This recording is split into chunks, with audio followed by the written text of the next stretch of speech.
Alright, this is the recap for Thursday, February 5th, 2026.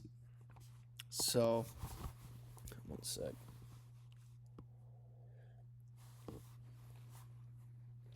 So, what I told my Discord. I live trade every morning if you want to join it. Links in the description if you want to learn from me one-on-one. Link is in the description. But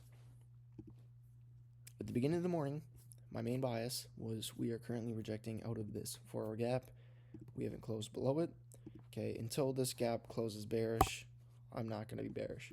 All right, this 4-hour candle doesn't close till 10.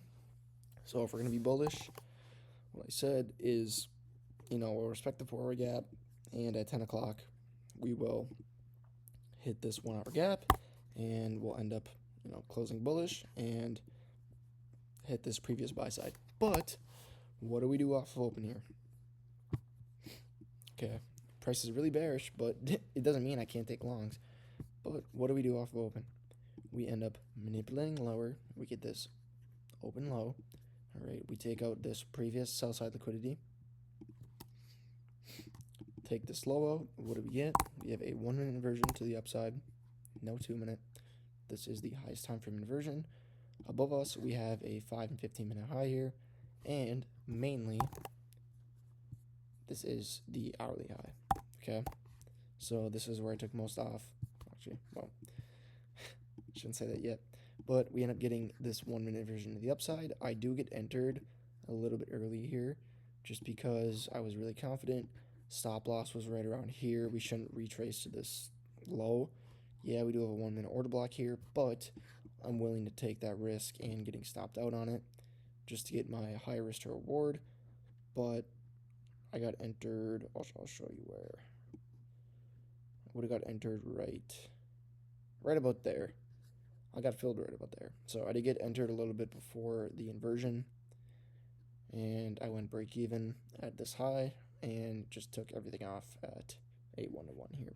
So we did end up getting this retrace here into this 1-minute gap, but I was just really confident because if we're going to go lower, we're going to tag this 1 hour. Okay, that's just what happens. That's why I trade with fair value gaps. Happens 99% of the time. If you target unfilled gaps and you have a drawn liquidity, you have a strong bias, you have a reason that you're targeting this, because we're rejecting out of this 4-hour gap, most of the time, almost every single time, it's going to get hit. Okay, but we end up taking out this hourly high. What do we do from there? We end up rejecting lower. Okay, so you don't got to be greedy. You don't have to. I used to do this, but I would literally target, yeah, we have London and Asia kind of close. You don't need to be greedy. Don't be a fucking idiot, okay? Take your profit where it's due. If you're thinking it's going to hit this hourly gap, take your profit. Don't need to be greedy. Greedy people, that's why only 1% succeed. So, I'll leave it at that. But pretty easy day. My day was over and I got entered at 9:34 and I was out of this trade at 9:38. So, yeah.